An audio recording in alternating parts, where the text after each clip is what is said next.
Hello, this is our Lord and Savior Jesus Christ. He is the reason I'm in this course and the reason that I am presenting this video to you at this time. My name is Dennis Wynn Paulson Jr. I'm in the CIT 336 course at BYU, Idaho. This is enhancement number 2. Has a lot to do with SQL and some PDO connections and data objects. Without any further delay, I will get to the SQL. Let's see, all the SQL statements are in a single file named enhancement2.txt in a folder named SQL. If we go over here to my PHP admin, we'll see that indeed,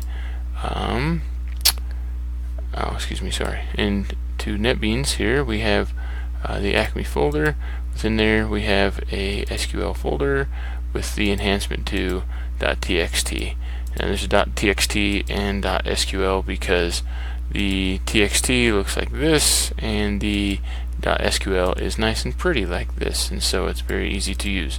Without further delay, I will show you how these work. Let's go over to the SQL, and I'll just insert them all at once so that way we can see all of these working together. Let's run these queries all at once, and it looks like we have 5 green confirmations that all these queries work. And they affect different rows in different instances. This is the insert of Tony Stark statement, which is worth 2 points. See the update of Tony Stark records. 2 rows were affected because I've inserted him twice, actually many times through the course of the updates, and getting the queries to work correctly. So he has been updated. All those with the client level 3 are now client level 1. The other update was to the inventory is now climbing rope for that particular record where it used to be nylon rope. And there's another select query for the categories for all those that are miscellaneous category. The inventory names are presented here. Where those records match up, the name is presented for each miscellaneous category name, and it looks like there are 7. Let's see, the delete. We deleted a looks like a Koenigsegg CCX item, which is deleted here at inventory ID number 7. So let's go over to the database and I will show you that these records are gone. Let's see in the inventory. Looks like right here we have inventory ID 6 and 8. 7 has been deleted, so that did indeed work. If we go to the clients table, you'll see a couple Tony Starks there, and both of them are now client level 1.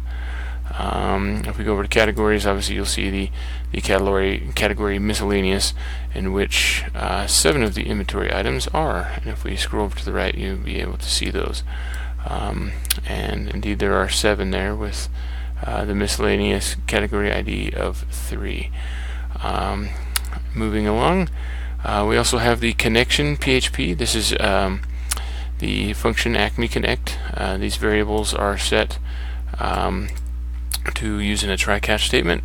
Here we are trying a new PDO statement with the DSN, user, password, and options variables, which are predefined up here with password and such. And let's go ahead and run it. Let's see what happens here. We run the file and we get the white screen, which means that they work. Let's run it again, but let's go ahead and break the code. Let's take the C out there and let's go ahead and run that. Oh, and here's my error page. It says, oops, looks like something happened. It's a cute little video here of the appropriate coyote taking off on the rocket, and it didn't work out so well. Have a few buttons here. Thank God. If you thank God, you have just thanked God, and He knows all and sees all, and you have pleased Him inasmuch as you receive His Son Jesus Christ. That's a great button. And then a home button to get us back to the home page. And that's just a link. It doesn't go through a controller or anything yet. But yeah, and so that's it. Actually, Chrome prevents this from autoplaying. On Edge and other devices, it will autoplay. And I've got the volume turned well down. Looks like I've covered all of the criteria here in the grading matrix for the enhancement. I hope that you've enjoyed this video, and you're in my prayers, and I say these things in the name of Jesus Christ. Amen.